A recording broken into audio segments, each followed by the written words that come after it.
لبيك اللهم لبيك. Penawaran subsidi atau bantuan kewangan haji oleh tabung haji kepada golongan B40 dan M40 kini menjadi antara persoalan yang sering dibangkitkan sama ada inisiatif itu perlu dikaji semula atau dikekalkan kepada rakyat. Jika dilihat, rata-rata rakyat kini berpendapat bahawa pemberian subsidi itu yang dilaksanakan menerusi inisiatif bantuan kewangan haji perlu dikaji semula. Ekoran pelaksanaannya telah memberi impak kewangan besar kepada tabung haji. Dan pada masa yang sama, ibadah haji juga hanya diwajibkan ke atas individu yang mempunyai kemampuan dan keupayaan selari dengan konsep istitoah atau boleh diterjemahkan sebagai kemampuan mengerjakan haji daripada pelbagai aspek termasuk kesihatan, kewangan, kuota haji selain perjalanan yang aman atau keselamatan. Pastinya konsep istitoah ataupun kemampuan merupakan antara elemen yang perlu dikaji dan difahami oleh setiap umat Islam sebelum membuat keputusan untuk menunaikan haji di Tanah Suci. Konsep kemampuan ini bukan saja melibatkan aspek fizikal dan juga kesihatan tetapi keupayaan untuk menyediakan dana kewangan mencukupi tanpa mengharapkan bantuan sebarang pihak. Jadi, adakah bantuan kewangan disediakan TH perlu dikaji semula atau sebaliknya? Bagaimana pula dengan konsep istitoah dalam melaksanakan rukun Islam kelima ini? Jom ikut saya dapatkan pandangan orang ramai mengenai isu ini. Okey, pada pandangan saya, sekiranya kita mempunyai pendapatan yang cukup, kita kira macam tidak orang kata tidak dikatakan tiada duit, tapi adalah cukup untuk pendapatan kita dengan pendapatan kita ni kan. So bagi saya kalau nak pergi ke haji ni, cubalah menggunakan dengan bayaran yang penuh tanpa subsidi lah. Sebab yelah kan bagi kita kan ada tabung haji, boleh buat simpanan, lepas tu dia ada ikut giliran kan. Mungkin dalam masa giliran tu kita boleh bersimpan sikit sampai satu tahap kita dah boleh pergi haji, betul.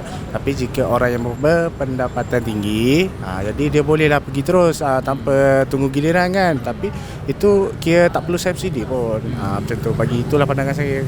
Bagi saya, diorang untuk mereka yang mampu, yang masih boleh bekerja, so kiranya diorang tidak perlulah untuk dapatkan subsidi inilah untuk haji ni, sebab diorang masih mampu. Jadi mereka ada tenaga untuk kumpul duit untuk pergi haji, untuk berjumpa dengan ke Tanah Suci tu. Berkenaan iftitoah ni maksudnya mampulah. So manusia kita selagi ada kudrat, selagi ada usaha, so betul-betul niat kita tu nak berjumpa, nak pergi ke Tanah Suci, berjumpa dengan di rumah Allah orang katakan. So kita kena dengan kemampuan kita kena berusaha lah. Janganlah nak harapkan subsidi. So subsidi tu baik kita bagi kepada orang yang kira ada sakit ke ataupun kira macam tak berkemampuan, itu patutnya diberikan peluang kepada mereka, subsidi itulah. So kepada yang mampu, teruskan kumpul duit, pasti boleh. Okay, bagi pendapat saya lah, untuk orang-orang yang berkemampuan, sewajarnya diorang bayar semua keperluan tu sendirilah, sebab itu adalah satu kehendak. Dan kalau orang tu tak mampu, dia boleh hold dulu. Okay, sebab kita akan bagi peluang subsidi kepada orang yang betul-betul memerlukan, sebab diorang ada cita-cita dan impian diorang juga. Jadi kita boleh capai dengan usaha kita, tapi kita boleh bantu orang lain juga, dan itu pun akan memberi banyak impak kepada diri kita dekat masa hadapan jugalah. So saya rasa untuk subsidi haji ni, untuk lebih baik kita pentingkan kepada orang-orang yang lebih memerlukan daripada kita yang ada pendapatan yang tinggi dalam kehidupan dan ekonomi. Saya rasa diberi semua pada golongan B40 dan M40. Sebab sekarang ni ekonomi kita ada naik, ada turun. Kita semua ni tak kira lah siapa-siapa pun mesti ada masalah kewangan sekarang. Itu yang kita syorkan lah.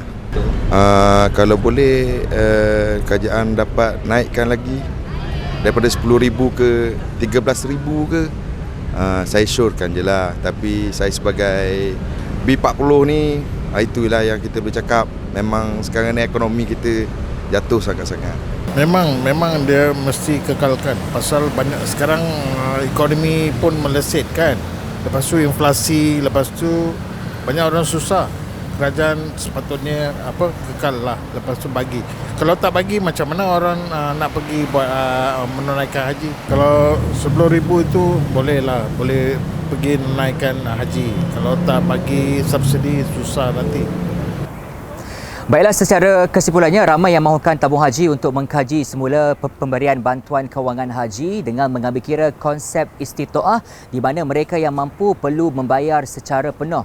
Namun, ada juga rakyat yang berharap agar tabung haji dapat meneruskan pemberian bantuan kewangan bagi membolehkan golongan tidak berkemampuan menunaikan haji di Tanah Suci. Maka tidak salah buat tabung haji untuk mengkaji semula pemberian bantuan ini, namun diharap tidak melupakan golongan memerlukan dengan melaksanakan pemberian secara bersasar. Laporan Rezaudin Roslan.